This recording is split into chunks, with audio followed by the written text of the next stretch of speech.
مجھے یونس نے خبر دی کہ ابن شہاب نے کہا مجھے عروہ بن زبیر نے خبر دی کہ حضرت عبداللہ بن زبیر رضی اللہ تعالیٰ عنہما مکے میں کھڑے ہوئے اور کہا بلا شبہ کچھ لوگ ہیں اللہ نے ان کے دلوں کو بھی اندھا کر دیا ہے جس طرح ان کی آنکھوں کو اندھا کیا ہے۔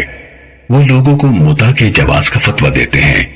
وہ ایک آدمی یعنی حضرت ابن عباس رضی اللہ عنہما پر تعریض کر رہے تھے۔ اس پر انہوں نے ان کو پکارا اور کہا تم بے ادب کم فہم ہو، میری عمر کی قسم بلا شبہ امام المتقین کے عہد میں نکاح موتا کیا جاتا تھا۔ ان کی مراد رسول اللہ صلی اللہ علیہ وسلم سے تھی۔ تو ابن زبیر رضی اللہ عنہما نے ان سے کہا تم خود اپنے ساتھ اس کا تجربہ کر کے دیکھو، بخدا اگر تم نے یہ کام کیا تو میں تمہارے ہی ان پتھروں سے جن کے تم مستحق ہوگے تمہیں رجم کروں گا۔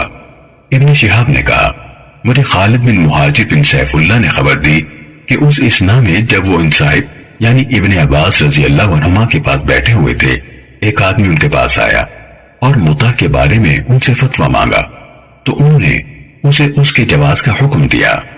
اس پر ابن ابی عمرہ انصاری رضی اللہ عنہ نے ان سے کہا ٹھہریے۔ انہوں نے کہا کیا ہوا؟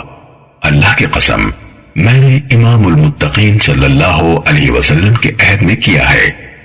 ابن ابی عمرہ رضی اللہ عنہ نے کہا بلا شبہ یہ ایسا کام ہے کہ ابتدائی اسلام میں ایسے شخص کے لیے جو حالات کی بنا پر اس کے لیے مجبور کر دیا گیا ہو اس کی رخصت تھی، جس طرح مجبوری میں مردار، خون اور سور کے گوشت کے لیے ہے۔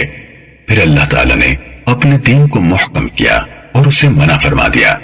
ابن شہاب نے کہا مجھے ربیع بن صبرہ جوہنی نے بتایا کہ ان کے والد نے کہا میں نے نبی صلی اللہ علیہ وسلم کے زمانے میں بنو عامر کی ایک عورت سے 2 سرخ چادروں کی پیشکش پر متع کیا تھا، پھر رسول اللہ صلی اللہ علیہ وسلم نے ہمیں متع سے منع فرما دیا۔ ابن شہاب نے کہا میں نے ربیع بن صبرہ سے سنا، وہ یہی حدیث عمر بن عبدالعزیز سے بیان کر رہے تھے اور میں اس مجلس میں بیٹھا ہوا تھا۔